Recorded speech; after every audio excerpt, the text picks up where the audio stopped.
যে শুভাকাঙ্ক্ষী দিয়ে সেই শুভাকাঙ্ক্ষী বারবিতে বলকালী উপজেলা সালবাতরি এলাকার সন্তান হারুনুর ভাঙ্গিনা উমান প্রবাসী মোহাম্মদ ফারুক আর টিয়াগুন বুঝে দিস 1 2 3 4 5 6 7 8 9 10।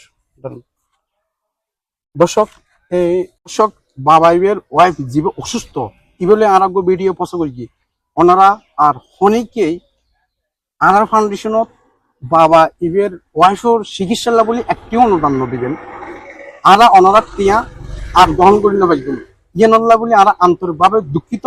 ওনারা তুমি যদি দিবের ইচ্ছুক থাকুন বাবা ইবের ওয়াইফ জীবে অসুস্থ ইবের ভিডিও আছে সেই ভিডিও বেদ তারার বিকাশ নম্বর আছে সেই বিকাশ নম্বরত ওনারা সাহায্য সহযোগিতা করিবেন। নতুন ভাবে আজিও সে বিকাশ নম্বর ওনারা জানাদের বিকাশ নম্বর কোন তো 01818565085। ধন্যবাদ।